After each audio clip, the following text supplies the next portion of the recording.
Bienvenidos a una nueva clase en Práctica Test. Hoy es el día número 4 de este nuevo ciclo de acompañamiento para descubrir los temas que trae el libro del nuevo conductor y que ustedes puedan preparar su examen teórico de conducir y lo aprueben, por supuesto, que es nuestra intención a corto plazo. A largo plazo, ¿cuál es la intención? Que entre todos podamos reflexionar y hagamos de las vías un lugar un poco más amigable, ¿cierto? Ahora les voy a contar que Juan Machado nos acaba de avisar que aprobó su examen en Curicó. Está muy contento y estamos contentos también nosotros, porque acabamos de comentar de que es un proceso muy breve en tiempo y muy intenso. Entonces, es difícil para una persona muchas veces. Ahora, Cintia Barrales nos cuenta también. Hola, profe. Buenos días. Ayer aprobé mi examen teórico en la Municipalidad de La Pintana con un solo fallo. Miren, gracias a Dios, las clases grabadas que explicas usted y a los test me fue muy bien. Muchas gracias por todo, Cintia, de nada. Gracias a ti por venir a contarnos a la clase y por estar ahí en realidad. Esto es, como decíamos, breve e intenso y ahora comienza un proceso muy extenso, pero también intenso, que es entrar al mundo de la conducción. Así que Cintia y Juan, un abrazo a los dos. Gracias por la energía que nos dan para comenzar esta clase y esto obviamente nos ayuda mucho. Ustedes dirán, pero ¿cómo? Esto ayuda porque es publicidad. Esto ayuda mucho, ¿saben a quién? Ayuda a las otras personas que estemos aprendiendo, o nuestros estudiantes, porque les da más confianza. Si uno estudia solo, me siento en mi casa a leer el libro. Bien, pero el problema es que cuando voy a dar el examen, muchos nos podemos poner nerviosos. Saber que otros están aprobando nos ayuda a decir, oye, esto es posible. Entonces, en realidad, la clave acá, como han dicho todos los que han aprobado, hola, profe, sabe que fui a dar la clase en la Municipalidad de Macul y me salió 7 malas. Desde ahora voy a ver las clases. Perfecto. Bienvenido, porque acá te vamos a ayudar, ¿ya? Entonces, lo que les estaba contando, ahí está, vamos a cerrar esto, es que la mayor cantidad de consejos que dan las personas que aprueban, les preguntamos, ¿qué consejo le das al resto? Nos dicen, lee atentamente. Eso lo dicen los estudiantes. Lee atentamente. Practica muchos tests y trata de ver videos o asistir a clases. Cualquiera de las dos cosas, ¿ya? Si no puede asistir por horario, por trabajo, bien, pero ve videos. Porque la conversación sobre los temas también puede redondear un poco el conocimiento y hacerlo más amigable. Practicar los tests es como entrenarte para dar el examen. Y la lectura personal, con la técnica que cada uno tenga, puede ser destacando, a algunos les gusta el libro en papel o digital, puede ayudarlos mucho a que con esos 3 elementos les vaya muy, muy bien. Veamos, yo también lo di y también falló una persona aquí, no vamos a nombrar, lo vamos a nombrar cuando apruebe, ¿ya? Así que también sigue aquí con nosotros, no te preocupes. El próximo jueves hay otra prueba, mira, tenemos mucho movimiento debido a estos cambios de que se han abierto algunas municipalidades y ya han abierto estos servicios. Como ya estamos en clase grabada, nos vamos al tema y luego al final de la clase, como todas las clases, hay sorpresa para todos los que están conectados. Bien, que ya lo saben que es un desafío y eso nos lleva a la clase que después hace el profesor Jaime explicando ese mismo test que ustedes van a poder hacer. Entonces, veamos de qué se trata lo que hablaremos hoy. Como ya hemos explicado, pero no está nunca de más decirlo, nuestro ciclo o curso, como ustedes lo quieran llamar, ¿bien? Consta de 10 clases. Son 2 semanas seguidas, de lunes a viernes. Las semanas anteriores tuvimos lunes feriado, así que lo hicimos de martes a sábado. Y en estas 2 semanas, con clases a las 11 de la mañana todos los días, revisamos los temas del libro del nuevo conductor, que son principalmente 9, puesto que llegan hasta informaciones importantes, después vienen anexos. Como son 9, hacemos una última clase que la hacemos en conjunto con el profesor Jaime, ahí estamos los dos, y él nos guía sobre muchos conceptos, hay muchos tips, hay mucha desmitificación sobre el examen práctico respecto a lo que se evalúa. ¿Ya? Alguien podría decir, profe, ¿cómo en una clase online me van a preparar para un examen que es práctico? Fácil, hay una preparación súper importante que tiene que ver con el conocimiento. En esa clase, que es la clase número 10, que es de este viernes al otro, con el profesor Jaime les presentamos la ficha de evaluación que utilizan en las municipalidades, la cual es un instrumento público que todos deberíamos conocer. Entonces, cuando usted sabe en qué cosas se va a fijar quién lo va a evaluar, usted sabe en realidad cómo rendir muy bien su examen práctico y evitar errores, ¿ya? Así que eso sirve muchísimo, muchísimo. Es muy práctico. Lo tenemos en la web, la pueden descargar, pero ese día la explicamos paso a paso. Bien, los mitos sobre el cinturón de seguridad, etcétera. ¿Ya? Entonces, espero que esto sea muy bueno para ustedes. El tema de hoy se llama El individuo en el tránsito, que es el cuarto tema del libro del nuevo conductor, y está enmarcado en algo que yo he nombrado hartas veces, que suena un poco pomposo, tal vez suena un poco extraño, que es los nuevos paradigmas de la movilidad urbana, que tienen que ver con haber cambiado la visión que había antiguamente en el vehículo, en los fierros, de decir por dónde va a circular el vehículo, dónde doblan los vehículos, como si fueran unos autos fantasmas, ¿cierto? Cambiamos a una nueva mirada, sobre todo más del siglo XXI, que se centra en las personas. Bien, entonces el libro del nuevo conductor también tiene señales, que ustedes las pueden ver, que están al final, ¿cierto? El mío está todo rayado y estudiado. Entonces, están al final. Hay normas también, muchísimas, y son las partes más difíciles tal vez para poder aprender. Pero al mismo tiempo hay temas y hay un hilo conductor que tiene que ver con las personas, con el factor humano. Entonces, imaginen este nuevo capítulo que tal vez nuestros padres o nuestros abuelos no estudiaron para poder sacar la licencia de conducir. El individuo en el tránsito. ¿De qué se trata esto? Se trata primero sobre la tesis de que si la conducción de un vehículo implica o no grandes exigencias para los individuos. Bien, luego revisar las capacidades de las personas para responder a las exigencias del tránsito. Bien.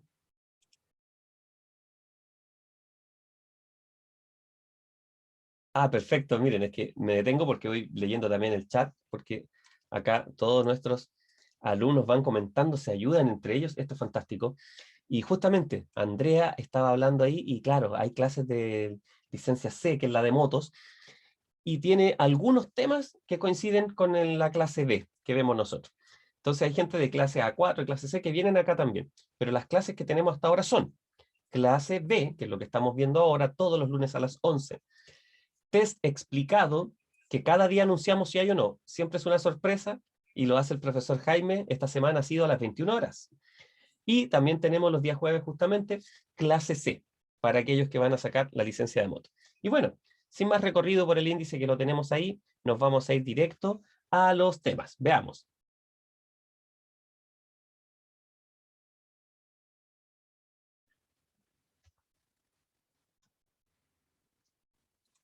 Ahí está, no se asusten, estoy aquí. Si de repente desaparezco, o es para estornudar o es porque hay un ruido muy fuerte en la construcción. La conducción de un vehículo implica grandes exigencias. No está a modo de pregunta, es una aseveración. Sí, implica grandes exigencias. Tal vez en el inicio de la conducción, lo difícil era mover la máquina, ¿cierto? Era muy complejo aprender a manejar un vehículo cuando en su familia tal vez nadie conducía. Al inicio de la conducción, pensamos, ¿cierto? Pero en estos tiempos, eso ya no es tan difícil. Los vehículos, hola Darling, ¿cómo estás? Los vehículos, la tecnología ha avanzado muchísimo. Entonces ahora tenemos vehículos mucho, mucho más amigables para poder conducir. De hecho, no es considerado tan difícil. ¿Qué es lo que está haciendo que las cosas sean más difíciles? Vamos a ver por qué ocurren los accidentes. Primero, lo vimos en el primer tema. Comúnmente al conducir, las personas olvidan las limitaciones y capacidades humanas. Uno diría, profe, pero esto suena un poco exagerado, ¿no? ¿Por qué al estar en un vehículo que es algo tan cotidiano, manejar en una autopista, ir a 120 kilómetros por hora que es legal, ¿por qué podría olvidar las limitaciones? Porque la mayoría, fíjense bien lo que dice acá, aunque suene exagerado, la mayoría cree que puede responder a todas las exigencias del tránsito, lo cual es muy complejo. Por esta razón es muy importante que usted esté consciente del actuar de las personas. Miren, no solamente el propio, sino que el resto, desde el inicio de su formación como conductor. Para ello, los conocimientos que se entregan aquí son fundamentales.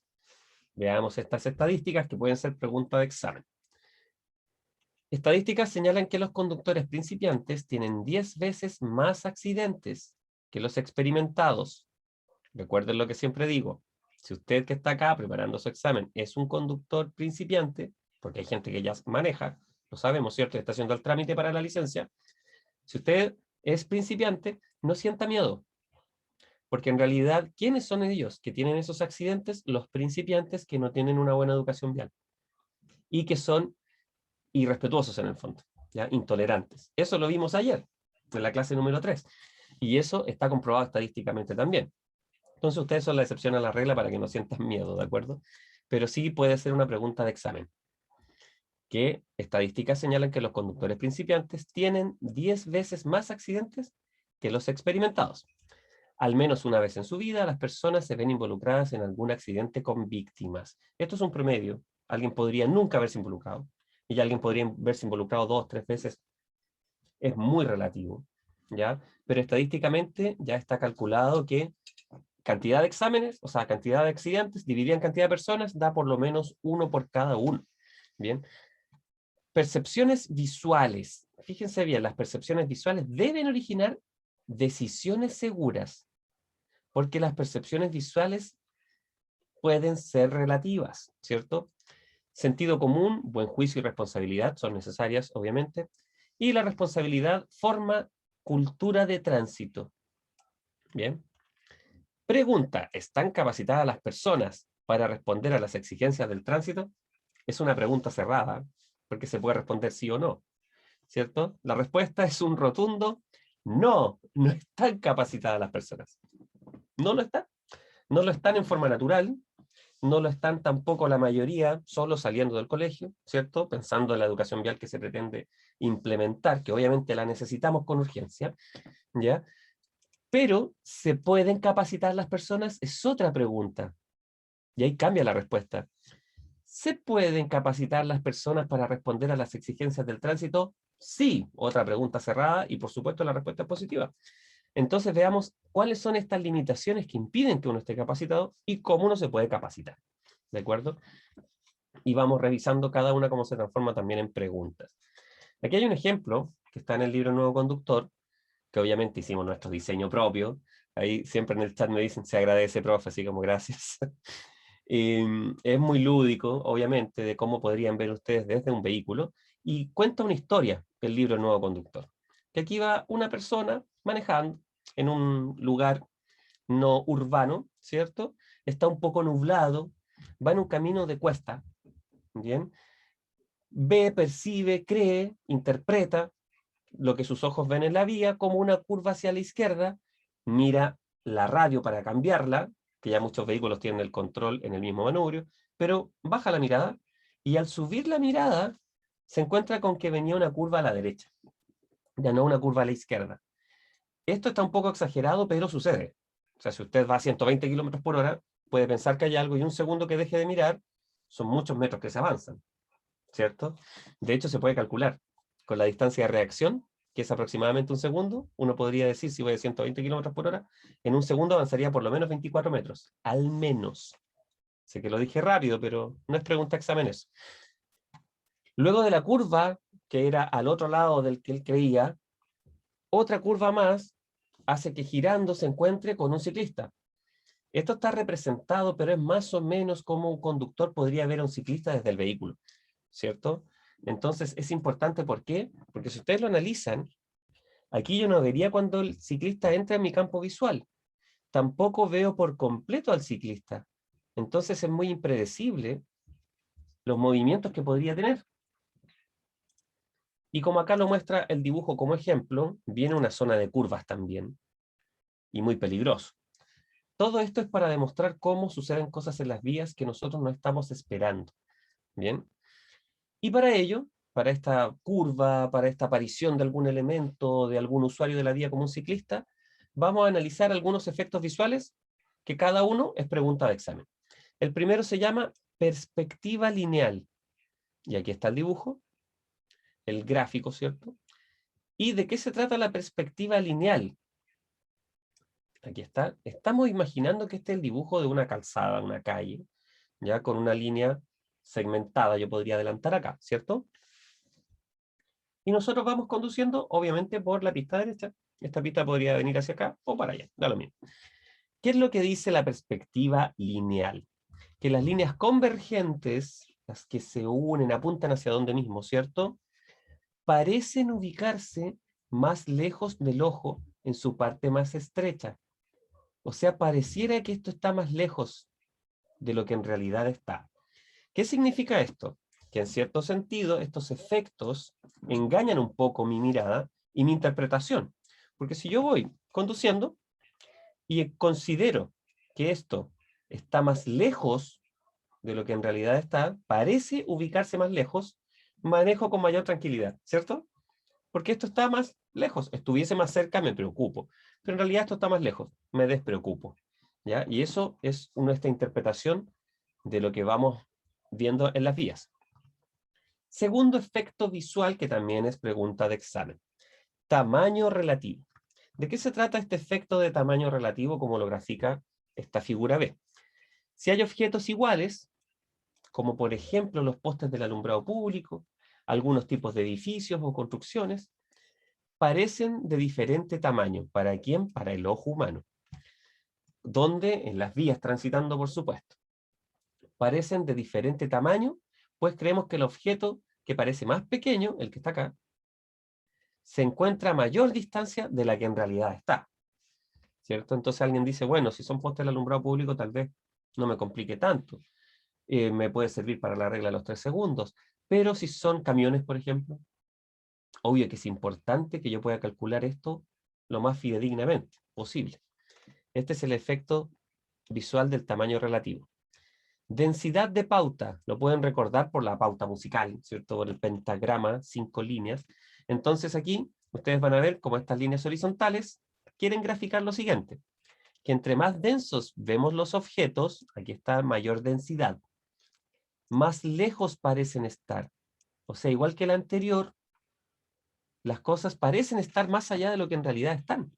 Por eso hay una frase en los espejos retrovisores, algunos, antes venían casi todos, en inglés y en español, que decía que los objetos están más cerca de lo que aparentan. Ese es un efecto del espejo, pero también sucede con con nuestros ojos. Leí los segundos. Profe, ¿qué es la regla de los 3 segundos? Nos pregunta Claudia San Martín. Sí, Tamara, puedo subir el volumen, ¿ya? Espero que quede bien, porque acá tengo harto espacio de volumen, la idea es no saturar, sí. Ahí dime si está un poco mejor, Tamara. Y Claudia nos pregunta, ¿cuál es la regla de los 3 segundos? La explicamos brevemente, Claudia. La idea es tener una distancia del vehículo que va delante mío en una pista, ¿cierto? Imaginemos una autopista, vamos recto, va un vehículo adelante, y pienso si voy a una buena distancia o no. ¿Cuál es esa distancia? Esa es una distancia que es muy relativa dependiendo de la velocidad, ¿ya? Algunos aconsejan lo siguiente, que si yo voy a 80 kilómetros por hora, tenga al menos unos 80 metros de distancia, ¿cierto? Ya, ahí voy a explicar lo que es denso. Entonces, ¿cómo podría calcular a qué distancia voy o qué regla me ayuda? La regla de los 3 segundos. ¿Cómo lo hago? Voy manejando recto, llevo un vehículo adelante, miro un objeto como un árbol, un punto de referencia, un poste del alumbrado público, y cuando el vehículo que va delante mío pasa al lado de este poste, yo comienzo a contar 3 segundos. Y como bien dice Carla, puede decir 1000, 2000, puede ser 1000, 2000, 3000, o 1001, 1002, 1003. ¿Por qué decimos 1000 y le agregamos algo? Para que inconscientemente aumentemos el tiempo al contar. Entonces, de esa manera, ¿qué es lo que pasa? Sí, Claudio, los espejos son convexos, por eso pasa esto. Entonces, ¿qué sucede? Que de esa manera yo podría decir, pasa el poste el vehículo que va delante mío y cuento 1000, 2000 y pasé yo también el poste, voy muy cerca. Deberían pasar al menos 3 segundos para que yo pase por el mismo lugar que pasó el vehículo que va delante mío. Esa es la regla de los 3 segundos. Otra persona nos preguntaba qué es denso. ¿A qué se refiere denso? En la densidad de pauta. Denso se refiere, Carol, a más unido, más espeso. ¿A qué me refiero? Mira, por ejemplo, acá si estos fueran varios elementos, yo puedo ver entre medio de ellos, ¿cierto? Aquí cada vez es más difícil. Y si tú miras los vehículos en las vías, si estás cerca, ves la separación entre ellos. Por ejemplo, solo tomando como ejemplo los vehículos. En cambio, si yo estoy más lejos, los vehículos que están más lejos, yo no los veo separados. Los veo todos aglutinados, ¿cierto? Esa palabra ayuda. Aglutinado es denso, más unido, ¿ya? Eso es más denso. Entonces, veamos el siguiente, si es que no se me pasa ninguna pregunta, por favor, porque todo es importante acá. Claudio González nos ayuda mucho, porque Claudio nos da técnicamente un dato. Nos dice, hola profe, los espejos son convexos. Eso quiere decir que los objetos se ven más lejos de lo que están. Es correcto, ¿cierto? Así que muy bien, Claudio. Eso es muy, muy positivo. Profe, ¿hay algún circuito práctico en Estación Central para estudiarlo? Francisco Hernández nos pregunta, vamos en pausa aquí con el tema, pero seguimos avanzando. Francisco pregunta algo súper importante.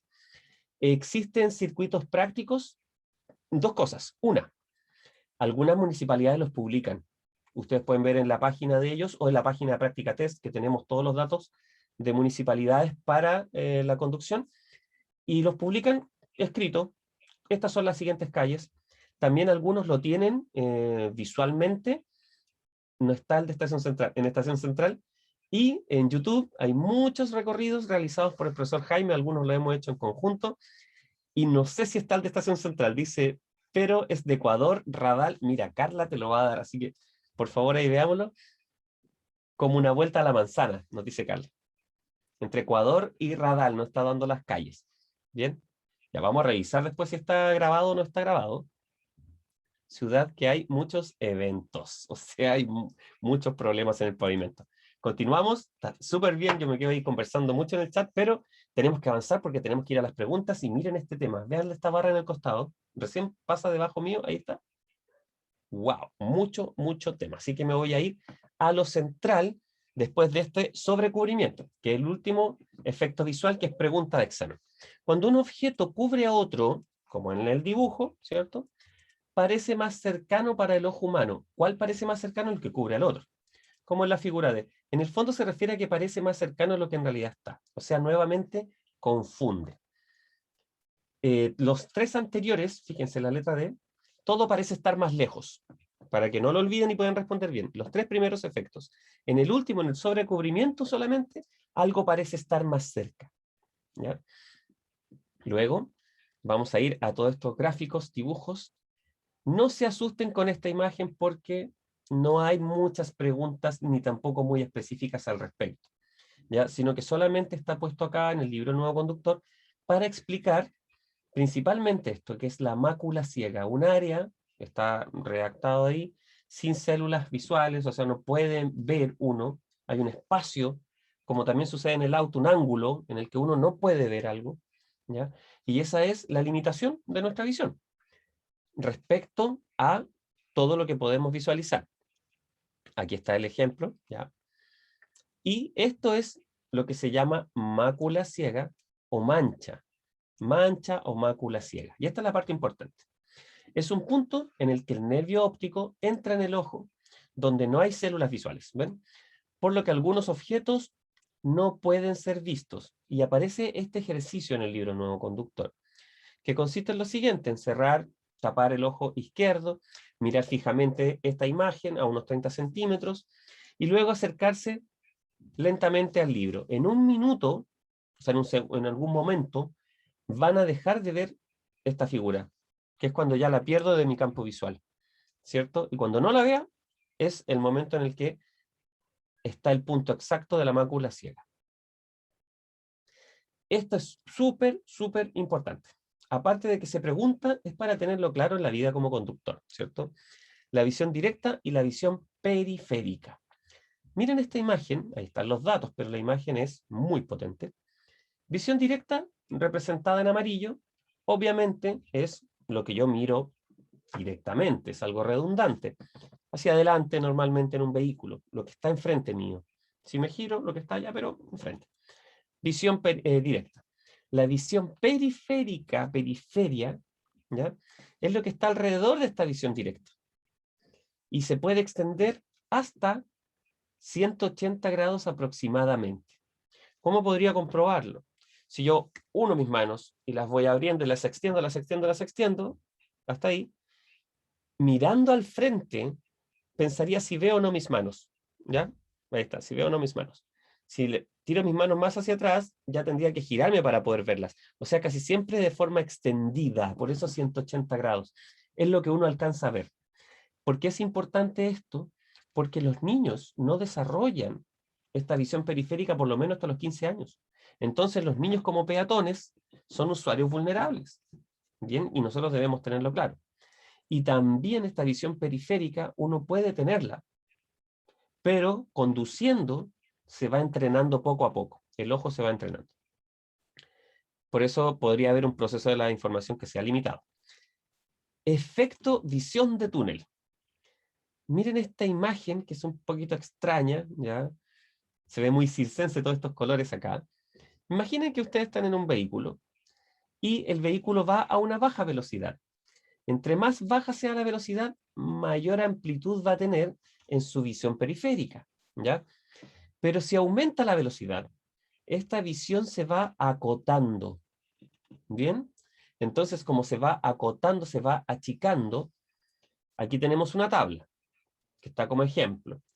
A 35 kilómetros por hora, el campo visual sería de un 100%, ¿cierto? Aquí dice 100 grados. O sea, a esos 35 kilómetros por hora, porque la visión periférica es sin avanzar todavía. Entonces, avanzando se va limitando un poco. ¿Por qué? Porque tengo menos tiempo para captar los objetos. Entonces, a 35 kilómetros por hora, 100 grados, que está acá. ¿Ya? Pero luego, fíjense bien, a 65 solo es 70, aquí adentro. Y así finalmente, hasta que el ejemplo de los 130 kilómetros por hora, que ya es ilegal, pasar los 120, un campo visual de 30 grados, solamente lo que está en la letra A. ¿Ven? Letra A, letra A. O sea, este es el efecto visión de túnel. Aumento la velocidad y se va cerrando mi campo visual, mi visión periférica. Más rápido, más se cierra, más se cierra. Y es tal cual como si estuviera viendo por un túnel. Y todo lo que esté afuera, yo no voy a poder verlo. Por eso se llama efecto visión de túnel. ¿De acuerdo? Otra cosa más, que tiene que ver con el punto calculado para el cruce y el punto real del cruce. ¿De qué se trata esto? Usted va en el vehículo verde, por ejemplo, a 90 kilómetros por hora, y viene frente a usted un vehículo a 100 kilómetros por hora. Si usted calculara la distancia del encuentro entre ambos vehículos, el cruce, usted va a pensar que aquí está el punto calculado para el cruce. Pero en realidad el punto real del cruce va a estar más cerca de lo que usted cree o esperaba. ¿Ya? Esta es su estimación. Esto sucede normalmente, ¿por qué? Porque usted no va a poder diferenciar si este vehículo viene a 90 o a 100 kilómetros por hora. Si también viniera a 90 y ambos estamos a la misma distancia, claro, justo al medio nos encontraríamos. Pero si este vehículo viene más rápido, nos vamos a encontrar más cerca de lo que uno espera. ¿De acuerdo? La conducción segura requiere equilibrio emocional, por supuesto. Es mucho menos peligroso un conductor principiante tranquilo que un conductor experimentado estresado, ¿cierto? Por eso es importante manejar la máquina, comprender el funcionamiento del vehículo y poder sacarle el mayor provecho. Sí es importante, pero al mismo tiempo para conducir es tan relevante como eso la actitud que uno pueda tener y la forma en la que uno conduce. Tienen que imaginar cuando ustedes ya todos estén manejando y con sus licencias, que estar en las calles transitadas, es lo mismo que cuando somos peatones y estamos, por ejemplo, en medio de una ciudad, y hay personas que te pasan a llevar. Tú los miras y ni siquiera te piden disculpas. Como también hay personas que no quieren que te acerques, en esta época con mayor razón. Y hay personas que son capaces de increparte.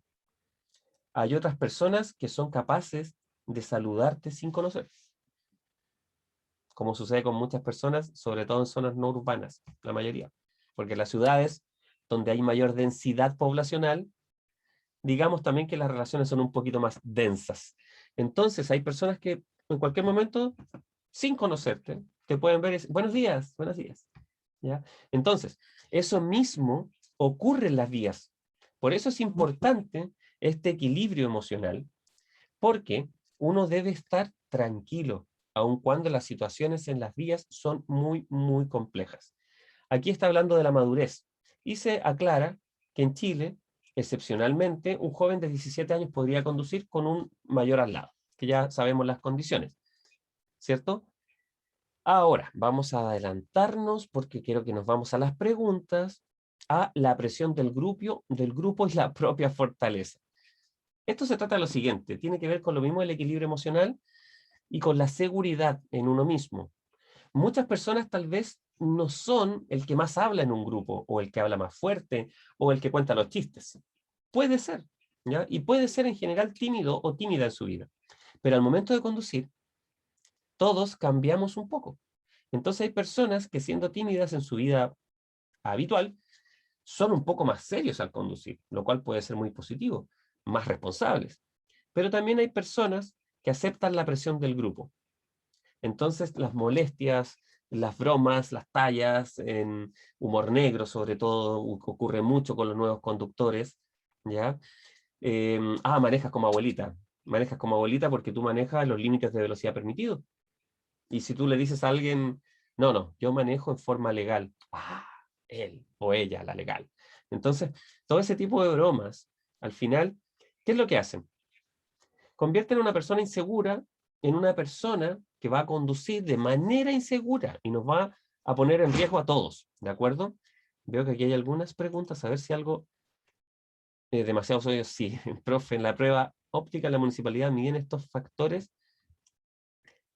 O sea, no, sí, no todo específicamente, pero a ello apunta. O sea, si tú tienes un problema, ¿ya? A lo mejor no usas lentes, pero tienes un problema, una herida, una lesión, e impide que tu visión periférica sea la adecuada, claro, podría afectar un poco tu capacidad para la conducción.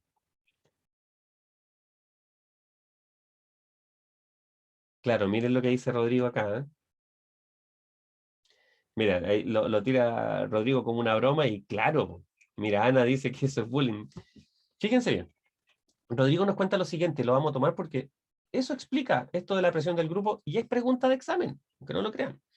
Dice, si una vez un amigo que maneja, ¿cierto? Rápido, yo le digo, oye, mi otro amigo maneja entero lento, dice él. Y me dijo, es que así se maneja de verdad. ¿Ya? Entonces, claro, eso es bullying, dice Ana. Y en el caso de usar lente, es necesario llevar un certificado médico, no el certificado médico, pero igual te sirve si lo tienes, Carla, ¿ya? Puedes llevar la receta a tus lentes también si tú quieres. No es obligatorio, pero la puedes andar trayendo, es muy importante porque algún médico podría consultarlo. Ojo con limpiar los lentes, la prueba visual, porque con la mascarilla se vuelve borroso. Sí, Carol, tienes razón. Ahora con el tema de las mascarillas, se pueden empañar los lentes, ¿ya? Así que es verdad. Buen consejo. Vamos entonces, la presión del grupo, conductas que implican riesgo, ¿cuáles? Podríamos no leerlas, ¿ya? Y nos debería ir bien si es que nos sale una pregunta de este tipo. O sea, ¿cuáles son las conductas que implican riesgo? Obviamente la impulsividad es la primera. Las personas que actúan y después piensan, ¿ya? Recuerden que en la conducción hay otra regla, aparte de los 3 segundos. Para maniobrar, yo tengo que mirar el espejo, los espejos, señalizar y después maniobrar. Bueno, en la vida uno tiene que primero pensar y después actuar. Hay gente impulsiva que actúa y después piensa, si es que lo analizan. Entonces, la impulsividad. No asumir la culpa, que es en el fondo no asumir su responsabilidad. Reprimir pensamientos. ¿En qué caso? En los casos de personas inseguras, que dicen, oye, yo le diría a él que se ponga el cinturón, pero me va a molestar. Me va a decir, ya, ella. Oye, ponte el cinturón, yo voy conduciendo, te subiste a este auto que yo voy a manejar, tú con cinturón. Y los niños en los sistemas de retención infantil, ¿de acuerdo?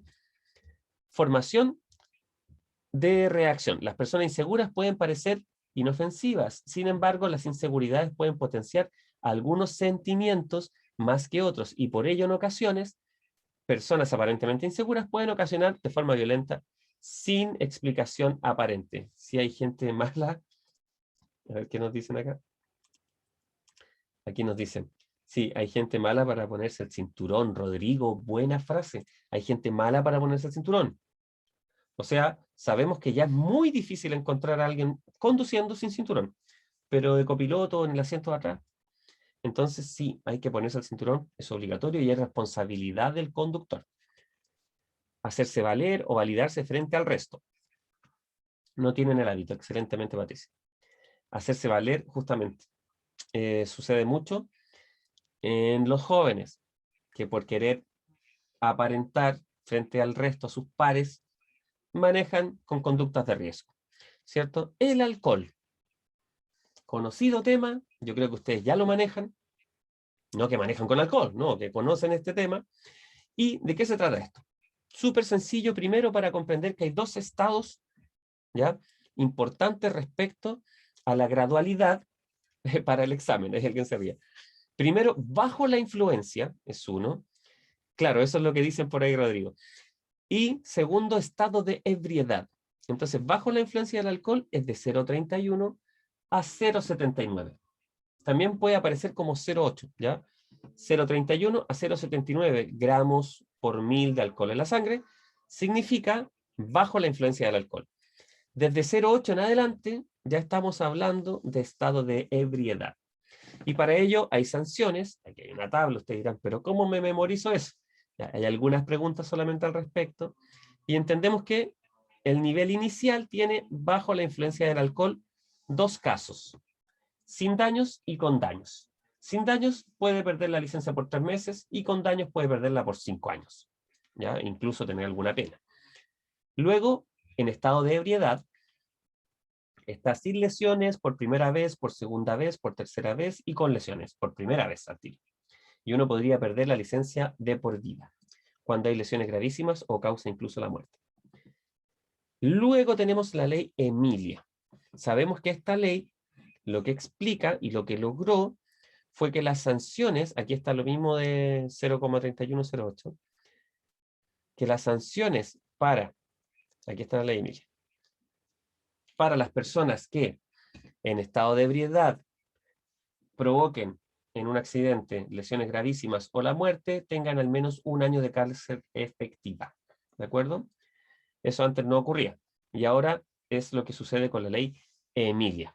Voy a ir rápidamente, sí, porque ya estamos en la hora. Nos vamos a ir a las preguntas. ¿De acuerdo? Ahí sigo mostrando el tema hacia abajo.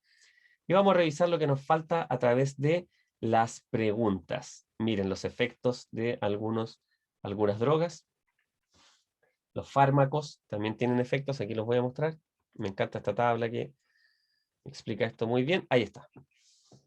Uno podría creer a veces que algunos medicamentos no provocan problemas en la conducción, y sí. Miren, fíjense bien, antidiabéticos, ¿qué efectos tienen? Nerviosismo, temblor, pero no efectos puntuales que afectan directamente la conducción, pero empiecen a ver cuál tiene 4 efectos, los antidepresivos. O sea, dan sueño, mareo, hipertensión y visión borrosa. Wow. ¿Cuál tenemos que no impactan tan gravemente? Un antitusivo, o sea, un jarabe para la tos. Uno diría, profe, ¿afecta la conducción? Puede dar hipoglucemia.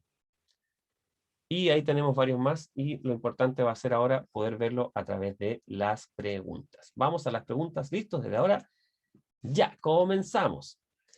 Si conduces con estrés, ¿cuál de las siguientes afirmaciones es falsa?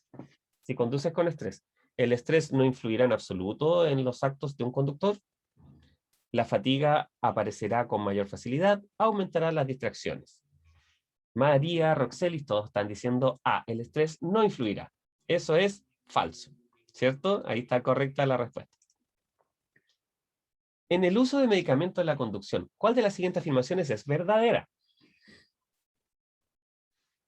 Los medicamentos no afectan la capacidad de conducir. Algunos medicamentos disminuyen la tensión. En ningún caso se debe conducir mientras se toman medicamentos. Dafne, Ale nos dicen, algunos medicamentos disminuyen la tensión y aumentan el tiempo de reacción. Muy bien. Siguiente. Bajo el efecto de las drogas, ¿cierto? Se puede presentar un comportamiento impulsivo y agresivo, se mejora la visión, se percibe mejor el tiempo y el espacio. María Castillo, Roxelis, nos dicen, Patricia y María Isabel también, y es correcto. Con respecto al alcohol en la conducción, la capacidad de interpretación y decisión de un conductor experimentado no se ven afectadas, una buena taza de café acelera el proceso, y la capacidad de reacción de una persona se ve afectada. Alexis María Castillo, C. Rodrigo, Claudia, muy bien. Ley Emilia estableció como delito, y les voy a avisar que es múltiple, ¿ya? O sea, aquí puede ser más de una.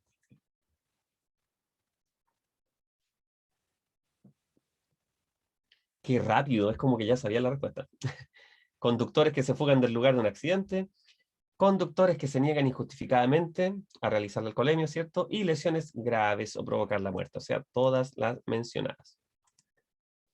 Diremos que un conductor estará bajo la influencia del alcohol cuando esté presente una concentración de, bajo la influencia del alcohol, B, que es 0,31 e inferior a 0,8. Bien, eso está muy bien, es puntual. Siguiente, ¿cuál de las siguientes aseveraciones no es característico de un individuo que cede con facilidad a la presión del grupo? No es característico. ¿Cuál? De inmediato dicen ustedes que es que demuestra autonomía y voluntad para expresar su opinión. Claro, obvio. Siguiente.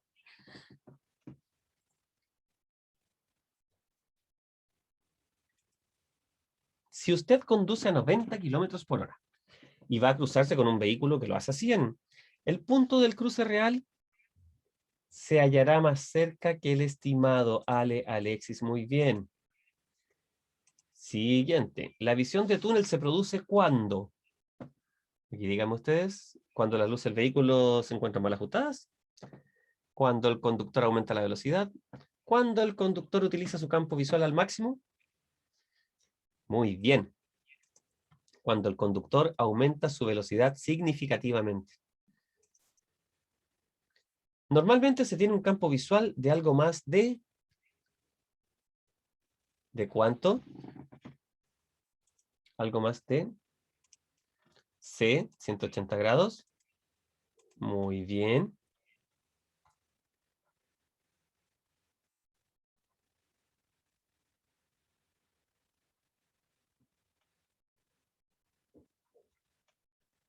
Me detuve. Ah, Patricia se tiene que ir. Pati, que te vaya muy bien. Chao, chao. Que Pati nos decía algo ahí en el chat. Vamos entonces ahora con la percepción selectiva en conducción. ¿Qué es lo que es? La percepción selectiva. Raro, ¿o no? Ya su nombre lo dice. Que es que uno percibe de manera selectiva los elementos o los objetos. O sea que es un mecanismo que nos evita ver lo que no esperamos en la vida. Ahí está. Un abrigo oscuro refleja el tanto por ciento de la luz. ¿Cuánto refleja un abrigo oscuro? Ah, tan rápido, ya lo están diciendo. Sí, muy poco. Solo un 5%. Excelente. Al salir de un túnel, debo estar muy atento porque las calles son peligrosas, la velocidad de los vehículos aumenta, el cambio de luz puede dejarme con ceguera temporal. José Paola, muy bien. La ceguera temporal nos deja con una capacidad visual de... ¿Cuántos metros? 0 metros nos dice Sandra, Ana. 0 metros, excelente.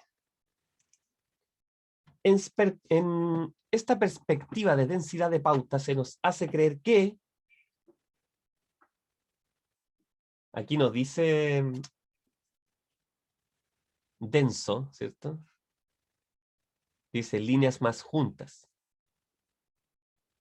B, las líneas más juntas parecen hallarse más lejos. Eso dice la mayoría.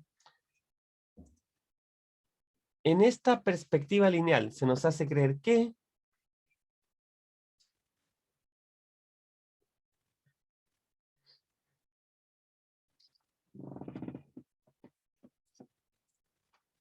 Ya, B.